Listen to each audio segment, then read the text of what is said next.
Imagine करो, एक दिन दुनिया की सारी कोल माइंस बंद हो जाएं, ऑयल खत्म हो जाए, गैस रिजर्व ऑलमोस्ट फिनिश हो जाए और दुनिया की इलेक्ट्रिसिटी डिमांड आज से डबल हो जाए। तो ऐसे में हम क्या करेंगे? क्या सिर्फ सोलर पैनल्स ही पूरे शहर को इलेक्ट्रिसिटी दे पाएंगे? क्या विंड मिल्स हर सिटी को इलेक्ट्रिसिटी दे सकती है? या फिर फ्यूचर किसी और टेक्नोलॉजी का है, एक ऐसी टेक्नोलॉजी जो थोड़े से फ्यूल में पूरे शहर को सालों तक इलेक्ट्रिसिटी प्रोवाइड कर सकती है। एक टेक्नोलॉजी जिसका नाम सुनते ही लोगों को हिरोशिमा, नागासाकी और चेरनोबिल की याद आती है, लेकिन साइंटिस्ट के लिए ये ह्यूमैनिटी की सबसे बड़ी होप बन चुकी है। आज पूरी दुनिया दोबारा पावर प्लांट्स बना रही है, जैसे अमेरिका, इंडिया, चाइना, फ्रांस, सभी countries billions of dollars invest कर रही है। लेकिन सवाल ये है, अगर न्यूक्लियर पावर एनर्जी इतनी ही अच्छी है तो दुनिया ने इससे पहले इतना अवॉइड क्यों किया? और अगर ये डेंजरस है तो कंट्रीज दोबारा इसमें इन्वेस्ट क्यों कर रही हैं? क्या न्यूक्लियर एनर्जी सच में फ्यूचर है या ये एक और डिजास्टर बन सकती है? और सबसे शॉकिंग बात, साइंटिस्ट अब न्यूक्लियर फिजन नहीं, न्यूक्लियर फ्यूजन के ऊपर काम कर रहे हैं, जिसे लोग आर्टिफिशियल सन भी कहते हैं। और अगर ये टेक्नोलॉजी सक्सेसफुल हो गई तो इलेक्ट्रिसिटी इतनी चीप हो जाएगी कि दुनिया हमेशा के लिए बदल सकती है। तो आज की इस वीडियो में हम न्यूक्लियर एनर्जी का पास्ट, प्रेजेंट और फ्यूचर को समझेंगे।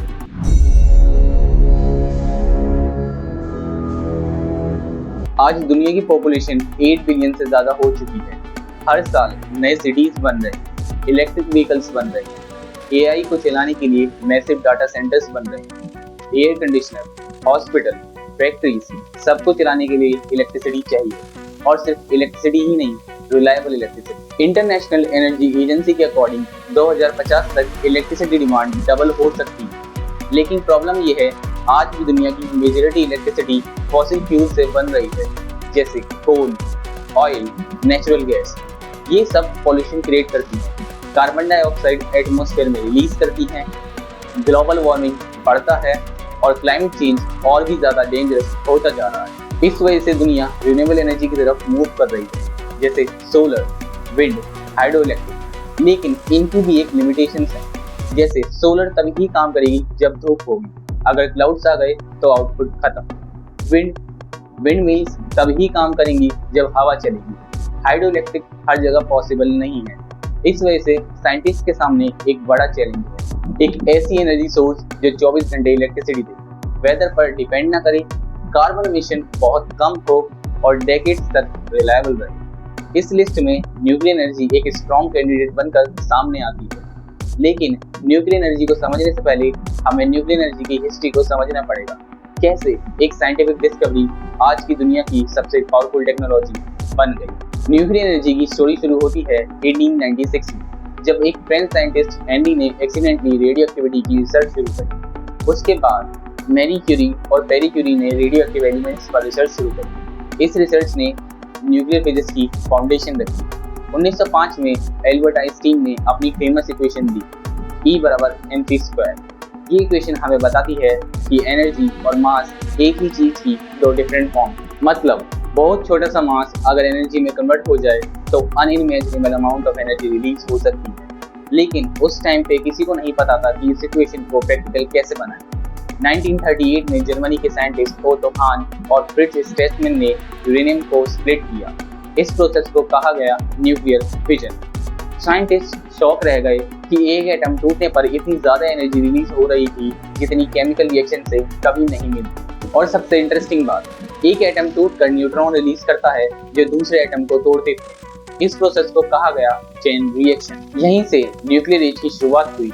वर्ल्ड वॉर सेकंड के दौरान अमेरिका ने महानतम प्रोजेक्ट शुरू किया। 100 of top scientist including Robert Oppenheimer एक सीक्रेट प्रोजेक्ट पर काम कर रहे थे। उन्होंने सोचा, नेचर ने रेडियो एक्टिव एलिमेंट्स की हाफ लाइफ को millions and billions of years रखी थी। अगर हम इस million and billions of years की हाफ लाइफ को कुछ सेकंड्स में ले आए तो unimaginable amount of energy release होगी जिसको हम कभी इमेजिन भी नहीं कर सकते। रिजल्ट 1945 में दुनिया का पहला एटॉमिक बॉम्ब बना, जिसे हिरोशिमा और नागासाकी पर यूज किया गया। इस इंसिडेंट ने दुनिया को न्यूक्लियर पावर की डिस्ट्रक्टिव कैपेबिलिटी दिखा दी। लेकिन इस टेक्नोलॉजी का एक पीसफुल वर्जन भी डेवलप हुआ। 1954 में सोवियत यूनियन ने पावर प्लांट शुरू किया। उसके बाद अमेरिका, यूके, फ्रांस, जापान और बाकी कंट्रीज ने भी पावर प्लांट शुरू कर दिए। 1970 और 1980 तक न्यूक्लियर एनर्जी फ्यूचर का सिंबल बन चुकी थी, लेकिन उसके बाद फिर कुछ इंसिडेंट आए जिन्होंने पूरी दुनिया को हिला दिया। 3 माइल आइलैंड, चेरनोबिल और फुकुशिमा। इस डिजास्टर की वजह से न्यूक्लियर एनर्जी का डेवलपमेंट थोड़ा स्लो पड़ गया, लेकिन आज टेक्नोलॉजी पूरी बदल चुकी है। न्यू रिएक्टर्स पहले से भी ज़्यादा सेफ हैं और इस वजह से न्यूक्लियर एनर्जी एक बार फिर ग्लोबल डिस्कशन का सेंटर बन चुकी है। अब तक हमने न्यूक्लियर एनर्जी का हिस्ट्री समझ लिया, लेकिन सबसे बड़ा सवाल ये आता है कि आखिरकार ये न्यूक्लियर पावर प्लांट काम कैसे करते हैं, ये इलेक्ट्रिसिटी कैसे जनरेट करते हैं। बहुत लोग ये सोचते हैं कि न्यूक्लियर पावर प्लांट्स के अंदर लगातार एक्सप्लोजन होता रहता है, लेकिन रियलिटी बिल्कुल अलग है। एक न्यूक्लियर पावर प्लांट किसी बॉम्ब की तरह काम नहीं करता। ये एक केयरफुली कंट्रोल्ड मशीन है जहां साइंटिस्ट चेन रिएक्शन को केयरफुली कंट्रोल करते हैं। सबसे पहले बात करते हैं फ्यूल की। ज्यादातर न्यूक्लियर पावर प्लांट्स यूरेनियम 235 का यूज करते हैं। ये एक रेडियो एक्टिव एलिमेंट है जो अर्थ की क्रस्ट में मिलता है। यूरेनियम को प्रोसेस करके छोटे छोटे पैलेट्स बनाए जाते हैं। हर पैलेट सिर्फ 1 इंच लंबा होता है, लेकिन हैरान कर देने वाली बात यह है कि हर single uranium palette 1 ton coal, 150 gallon oil, 1700 cubic feet natural gas के बराबर एनर्जी प्रोड्यूस कर सकता है। अब ये पैलेट्स लॉन्ग ट्यूब मेटल्स के अंदर रखे जाते हैं। इन लॉन्ग ट्यूब मेटल्स को हम फ्यूल रोड्स कहते हैं। कई फ्यूल रोड्स मिलकर एक फ्यूल असेंबली बनाते हैं। अब आती है असली साइंस। जब एक न्यूट्रॉन यूरेनियम 235 को हिट करता है तो यूरेनियम 2 छोटे छोटे एटम्स में स्प्लिट हो जाता है। इस प्रोसेस को न्यूक्लियर फिजन कहते हैं। इस स्प्लिटिंग के दौरान 3 चीजें रिलीज होती हैं। सबसे पहली बहुत ज्यादा हीट, दूसरी नए न्यूट्रॉन्स और तीसरी रेडिएशन। नए न्यूट्रॉन्स दूसरे यूरेनियम एटम को हिट करते हैं। इस तरह एक चेन रिएक्शन शुरू हो जाती है, लेकिन न्यूक्लियर पावर प्लांट में इस चेन रिएक्शन को कभी अनकंट्रोल्ड नहीं होने दिया जाता। यहाँ पे आती हैं कंट्रोल रॉड्स। ये रॉड्स कैडमियम और बोरॉन जैसे मटेरियल से बनी होती है। ये न्यूट्रॉन्स को एब्जॉर्ब कर लेती हैं।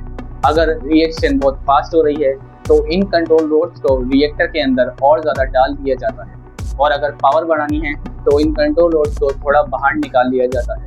इस तरीके से रिएक्टर सेफ लिमिट में ऑपरेट होता है। अब रिएक्टर के अंदर जो हीट प्रोड्यूस होती है वो पानी को गर्म करती है। हाई प्रेशर स्टीम बनती है। ये स्टीम एक मैसिव टरबाइन को घुमाती है। ये टरबाइन जनरेटर को रोटेट कराती है और जनरेटर इलेक्ट्रिसिटी प्रोड्यूस करता है। ये बिल्कुल थर्मल पावर प्लांट की तरह ही है, बस फर्क सिर्फ इतना है कि कोल जलाने की जगह यूरेनियम की न्यूक्लियर फिजन से हीट मिलती है और फिर इस स्टीम को कंडेंसर में भेज दिया जाता है और फिर ये पानी दोबारा रिएक्टर सिस्टम में भेज दिया जाता है। ये साइकिल बार बार रिपीट होती रहती है और इस तरह न्यूक्लियर पावर प्लांट 24 घंटे इलेक्ट्रिसिटी प्रोड्यूस करता रहता है। न्यूक्लियर पावर प्लांट को बेस लोड पावर सोर्स भी कहा जाता है, मतलब दिन हो या रात, बरसात हो या आंधी, ये 24 घंटे इलेक्ट्रिसिटी प्रोड्यूस करते रहते हैं और इस रिलायबिलिटी की वजह से दुनिया दोबारा न्यूक्लियर एनर्जी की तरफ देख रही है। अगर न्यूक्लियर फिजन इतनी ही पावरफुल है तो सोचो एक और टेक्नोलॉजी जो इससे भी ज्यादा पावरफुल हो सकती है। उस टेक्नोलॉजी का नाम है न्यूक्लियर फ्यूजन। ये वही टेक्नोलॉजी है जो हमारे सन में हर सेकंड चल रही है। सन के सेंटर में हाइड्रोजन एटम बहुत हाई टेम्परेचर और प्रेशर में फ्यूज होते हैं और हीलियम बनाते हैं, और इस प्रोसेस में unimaginable amount of energy release होती है। साइंटिस्ट का सपना है इस प्रोसेस को अर्थ पर कंट्रोल करना। अगर ये पॉसिबल हो गया तो ह्यूमैनिटी के पास ऑलमोस्ट अनलिमिटेड क्लीन एनर्जी होगी। फ्यूजन में यूरेनियम की जरूरत नहीं पड़ती। इसमें हाइड्रोजन के स्पेशल आइसोटोप ड्यूटेरियम और ट्रिटियम का यूज होता है। ड्यूटेरियम समुद्र के पानी में बहुत ज़्यादा क्वांटिटी में अवेलेबल होता है, मतलब फ्यूल की कमी कभी नहीं होगी। फ्यूजन का सबसे बड़ा एडवांटेज ये है कि इसमें ग्रीन हाउस गैसेज नहीं बनती। Long lived radioactive waste भी बहुत कम बनता है, और सबसे इम्पोर्टेंट बात, फ्यूजन रिएक्टर में चेन रिएक्शन रन अवे नहीं हो सकती। अगर सिस्टम में कोई प्रॉब्लम आए तो रिएक्शन ऑटोमेटिकली रुक जाती है, इसलिए ये सेफर माना जाता है। लेकिन इसमें एक बहुत बड़ी प्रॉब्लम है। फ्यूजन के लिए टेम्परेचर लगभग 100 मिलियन डिग्री सेल्सियस तक पहुंचाना पड़ता है।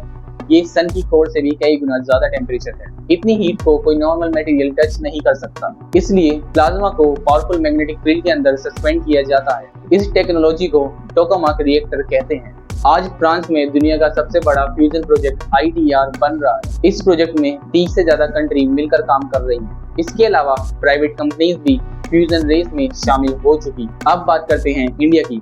इंडिया दुनिया की सबसे फास्टेस्ट ग्रोइंग इकोनॉमीज में से एक है। हर साल इलेक्ट्रिसिटी डिमांड बढ़ती जा रही है। Electric vehicles, metro networks, AI data centres, factories, सबको इलेक्ट्रिसिटी चाहिए, सबको रिलायबल इलेक्ट्रिसिटी चाहिए। इस वजह से इंडिया न्यूक्लियर एनर्जी को स्ट्रेटेजिक इंपॉर्टेंस देता है। इंडिया के न्यूक्लियर प्रोग्राम की शुरुआत डॉक्टर होमी जहांगीर बाबा ने की थी। इन्होंने long term 3 stage nuclear programme को प्रपोज किया था। पहला stage pressurised heavy water reactors, दूसरा स्टेज फास्ट ब्रीडर रिएक्टर्स और तीसरा स्टेज थोरियम बेस्ड रिएक्टर्स। ये तीसरा स्टेज इंडिया के लिए बहुत इंपॉर्टेंट है बिकॉज इंडिया के पास यूरेनियम बहुत कम क्वांटिटी में है, लेकिन थोरियम के वर्ल्ड लार्जेस्ट रिजर्व में से एक इंडिया के पास है। अगर थोरियम टेक्नोलॉजी कमर्शियल हो गई तो इंडिया एनर्जी की फील्ड में सेल्फ रिलायंट बन सकता है और इंडिया के कई पावर प्लांट सक्सेसफुली ऑपरेट हो रहे हैं और नए रिएक्टर्स भी डेवलप किए जा रहे हैं। और गवर्नमेंट का टारगेट है कि फ्यूचर में न्यूक्लियर एनर्जी के शेयर्स ग्रेजुअली इंक्रीज किए जाएं और साथ ही सोलर और विंड एनर्जी के साथ न्यूक्लियर एनर्जी को बैलेंस करके एक क्लीन एनर्जी सिस्टम बनाया जाए। एक्सपर्ट्स का मानना है अगर इंडिया अपना थोरियम प्रोग्राम सक्सेसफुली डेवलप कर लेता है तो फ्यूचर में इंडिया दुनिया के लीडिंग न्यूक्लियर टेक्नोलॉजी नेशंस में शामिल हो सकता है। अगर हम पिछले 100 सालों की हिस्ट्री देखें तो न्यूक्लियर एनर्जी ने हमें 2 चीजें दिखाई, एक तरफ एटॉमिक बॉम्ब और दूसरी तरफ क्लीन इलेक्ट्रिसिटी। टेक्नोलॉजी खुद कभी अच्छी या बुरी नहीं होती, उसका यूज डिसाइड करता है कि वो ह्यूमैनिटी के लिए ब्लेसिंग्स बनेगी या डिजास्टर, क्योंकि नेचर ने तो रेडियो एक्टिव एलिमेंट्स की हाफ लाइफ को लाखों या करोड़ों साल डिसाइड की थी। ये हम लोग हैं जो लाखों और करोड़ों साल की हाफ लाइफ को कुछ सेकंड्स में ले आए और हमने बना दिया एटॉमिक बॉम्ब। आज हमारे पास दुनिया भर में इतने न्यूक्लियर बॉम्ब हैं कि हम इस दुनिया को ना जाने कितनी बार पूरी तरीके से तबाह कर सकते हैं। ये हम लोग हैं जिन्होंने नेचुरली अकर्ड एलिमेंट्स को यूज करके डिजास्टर बनाया है, वरना नेचर ने तो इन्हें बहुत सेफ रखा था। अगर आपको वीडियो ये पसंद आई तो कमेंट करके जरूर बताना और मुझे ये भी बताना कि अगला टॉपिक किस पर होना चाहिए, मैं उस पर वीडियो जरूर बनाऊं।